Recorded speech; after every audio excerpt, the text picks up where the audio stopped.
సేద్యం ఒక సంబరం కావాలి. ప్రకృతి వ్యవసాయం ప్రతిరోజు ఒక ఉల్లాసంగా ఉత్సాహంగా కొనసాగాల. కోల్రెడ్డి శ్రీనివాసరెడ్డి అన్నగారు ఈరోజు రావడం జరిగింది. అడ్డంగా ఎదిగిన చెట్టుల్ని రెమ్మల్ని నరికేయడం జరుగుతూ ఉంది. వీటి వల్ల మనకి పంట నష్టం రావడం జరుగుతూ ఉంది. అందువల్ల వాటిల్ని ఈ రోజున తొలగించడం జరుగుతుంది. ఎల్లుండి సోమవారం ఉదయం ఇత్తనాలు చల్లడం జరగద్ది. KNM 1638 Konaram agriculture research station వాళ్ళు వెలువడించినటువంటి KNM 1638 వేయడం జరుగుతుంది. 365 రోజులు ఏదో ఒక పంట ఇసుక పెట్టాలా. ఈ మాట చెప్పింది మనకి చింతల వెంకటరెడ్డి గారు. అదే విధంగా చింతల గోవిందరాజు గారు నాబార్డు పూర్వపు ఎక్స్ చైర్మన్.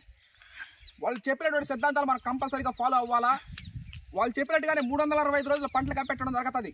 4 నెలలు కోనారం 1638 పంట పండించిన తర్వాత అది అయిపోగానే సెస్బనియా జీలగా చల్లడం జరగద్ది. 45 రోజులు దాన్ని దున్నేయడం జరగద్ది. సరిగ్గా 6 నెలలు తాలిన తర్వాత అంటే June, July, August, September, October, November 6 నెలలు తాలిన తర్వాత RNR 15048 తెలంగాణ సోనా షుగర్లెస్ అనే వరి రకం వేయడం జరగద్ది. తెలంగాణ సోనాకి మనకి అవినావ భావ సంబంధం ఏంటంటే ఎంతో మంది షుగర్ పేషెంట్లు ఎదురు ఉంటారు కాబట్టి చిన్న పిల్లల నుంచి పెద్ద వాళ్ళ వరకు ప్రతి ఒక్కరు తినాల్సినటువంటి రైస్ అది వచ్చే నెలలో రైస్ రిలీజ్ చేయడం జరుగుతుంది. రైస్ రిలీజ్ చేసే ముందుగానే దాని గురించి పుట్టుక నుంచి ఉరికోత కోసేంత వరకు ప్రతిరోజు ఏం చేసాము, దేని గురించి, ఆ పంట ఎందుకు వేసాము, ఎన్నో వరి రకాలు ఉంటాయి. ఆ వరి రకమే ఎందుకు మనం అంత పాపులర్ చేయడం జరుగుతుంది అంటే ఇక నెక్స్ట్ చూస్తారు వచ్చే నెలలో రైస్ రిలీజ్ అవ్వద్ది.